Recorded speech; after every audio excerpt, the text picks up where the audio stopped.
Antes que nada, como vamos a hablar del dolor, me pasa la que sigue, por favor. Les quiero decir que el dolor quizás es la forma más primitiva, el mecanismo más primitivo de adaptación de los seres vivos. El dolor quizás es el resultado de nuestro antecedente más directo de los coacervados, aquellos que se han descrito como los primeros seres vivos, y ese fenómeno que se llamaba como irritabilidad. Yo creo que el dolor es la forma más cercana de describir la irritabilidad, o sea, la respuesta que tenemos los seres vivos ante estímulos del medio ambiente, que por su naturaleza misma, que vienen de fuera, siempre son extraños, y todo lo extraño es peligroso, ¿no? Entonces, los seres vivos desarrollaron procesos de irritabilidad. Posiblemente las terminaciones nerviosas dolorosas del dolor son las primeras formas de comunicación del medio externo de desde el medio externo de los seres vivos hacia sus sistemas de integración interno. En general, se define el dolor como una experiencia sensorial y emocional displacentera asociada a un daño real o potencial. El dolor no necesariamente tiene que ser por algo físico, y eso vamos a hablar más al ratito. La que sigue, por favor. La experiencia del dolor es un proceso informativo, ¿no? Nos está diciendo que hay algo afuera peligroso, y eso es un factor que asocia, es decir, asocia una experiencia con algún proceso que es potencialmente destructivo para nosotros, y genera un proceso cognitivo que tiene que ver con la estrategia que nosotros tenemos que desarrollar para defendernos de él. Entonces, nosotros al desarrollar una estrategia tenemos que hacer una evaluación y construir una respuesta. De manera que el dolor no se puede ver solamente como un proceso periférico, ¿no? Tiene que ser un proceso integral. La que sigue, por favor. Si nosotros lo vemos desde el punto de vista periférico, muchos de ustedes seguramente han visto las vías del dolor, ¿no? Cuando hay una lesión, hay un proceso inflamatorio, se segregan una serie de factores químicos, neuroquímicos, inmunológicos, que van a dar una respuesta defensiva contra el agente que nos está produciendo. Y entre esas respuestas, una muy importante es el dolor, que va a ser conducido hacia los centros centrales del sistema nervioso. La que sigue, por favor. Otra más. Y el dolor, a su vez, una vez que es conducido a los centros centrales, va a ser conducido del sistema nervioso central hacia la médula espinal por varios relevos, y va a llegar a diferentes núcleos que van a ir integrando hasta la corteza cerebral, en donde lo vamos a hacer consciente. La que sigue, por favor. Esto lo tomé de una presentación del doctor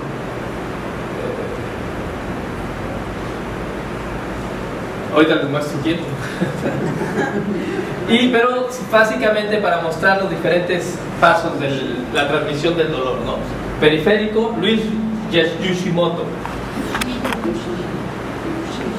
Desde el receptor periférico es mandado por fibras aferentes hacia la médula espinal, en donde hace su primer relevo, y de ahí sale y sube por los núcleos laterales de la espina hacia el tálamo, y luego hacia los centros cerebrales de la percepción del dolor. La que sigue, por favor. Y de ahí, clásicamente se ha descrito que del sistema reticular ascendente se distribuye a diferentes niveles de integración, que van desde los núcleos sensoriales, tálamo, corteza sensorial, núcleos que tienen que ver con la regulación del equilibrio químico del cuerpo en el hipotálamo, el gusto, el olfato, la audición, el sistema límbico, que tiene que ver con las emociones, por supuesto, y también con funciones motoras, ¿no? Como los ganglios basales y la corteza motora. ¿Sí? ¿Qué tiene que ver con qué? Con la respuesta motora que tenemos que desarrollar para defendernos del dolor. ¿Sí? ¿La que sigue, por favor?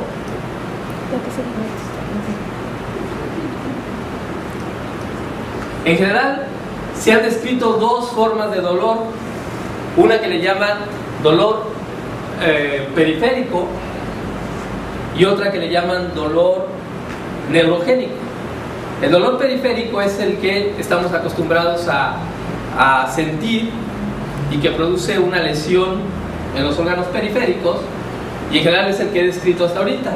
También se ha descrito un dolor neurogénico, ¿no? Que es cuando el daño es en las fibras nerviosas o en los núcleos controladores del dolor en el sistema nervioso central. Entonces, en ese caso, el proceso es diferente, porque en lugar de producir estar asociado a una inflamación y a un proceso de regeneración periférica, tenemos una lesión en el sistema nervioso central que no se va a regenerar fácilmente. Y su tratamiento en los dos casos es muy difícil. Perdón, en el caso del dolor neurogénico o central es muy difícil. Pero en este caso, yo no me voy a referir a estos dos, no voy a hacer énfasis en esos dos tipos de dolor, sino en otro que se ha estado desarrollando conceptualmente desde hace pues relativamente poco tiempo, ¿no? Que digo yo, unos 15 años, y que tiene que ver con un dolor central, un dolor que está siendo generado no por una lesión del sistema nervioso central, sino por un mecanismo de control y de respuesta del medio ambiente, de respuesta de estímulos que vienen del medio ambiente desde el sistema nervioso central, desde el núcleos cerebrales. ¿Me pasas la que sigue, por favor? Por ejemplo, un sistema de control desde el sistema nervioso central, del dolor periférico, es este sistema de compuerta que se describió hace muchos años, en el que sabemos que llega un estímulo doloroso. Sí, pero si nosotros tenemos por una fibra dolorosa de tipo C, que son las fibras más primitivas, y esa va a producir una estimulación de la neurona espinotalámica que va a llevar la información dolorosa hasta el cerebro, ¿sí? Pero si yo le asocio, ¿puedes regresarlo tantito? Otro, ahora, la que sigue.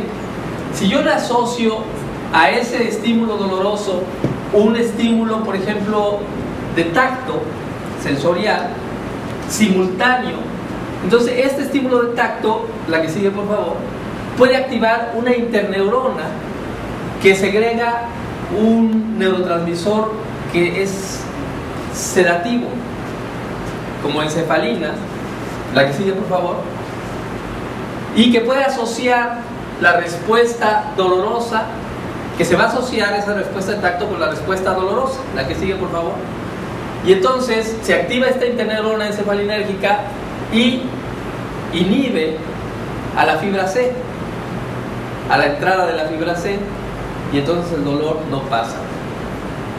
Esa es la forma que podemos explicar cómo procesos de atención o procesos de estímulos simultáneos o otras formas de modulación del dolor terapéuticas como el masaje o la acupuntura pueden funcionar.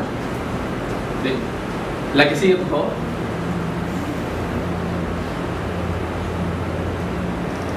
Entonces, tenemos entonces ese dolor que le llamamos periférico, o que puede ser neurogénico, pero que en su etiopatología y en los mecanismos de transmisión hacia la sensación del dolor son semejantes, ¿sí? Pero puede existir otro tipo de dolor, un dolor generado no en la periferia, sino en nuestro cerebro. La que sigue, por favor. Bueno, desde hace muchos años, unos 20 años quizás, se descubrió que hay núcleos cerebrales que codifican en la corteza cerebral, que codifican dolor.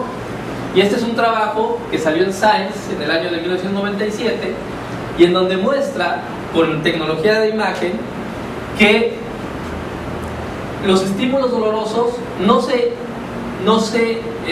estimulan la actividad de la corteza sensorial, por ejemplo. Sí, ese es un registro de imagen en donde mientras el color se acerca más hacia el blanco, pasando por estos tonos, quiere decir que hay mayor actividad de esa zona cerebral. Y vean ustedes que los colores en las cortezas sensoriales son de baja actividad ante un estímulo doloroso, mientras que en un núcleo que aparentemente no tiene nada que ver con la percepción sensorial, que es un núcleo que se encuentra en la parte medial del cerebro, que se llama corteza cingulata. En cambio, hay una gran actividad cerebral. Sí. Entonces, el dolor puede percibirse a nivel central de manera diferente a lo que viene de los estímulos sensoriales externos. Me voy a quedar con esta pregunta, me paso a la que sigue. Perdón, también, y en ese mismo trabajo de Science mostraron que esa actividad de la corteza cingulata correlacionaba con la intensidad del dolor. Ahora me voy a quedar aquí, a la que sigue por favor, y los voy a dejar con Lichi, que le va a hablar ahora sobre la bondad.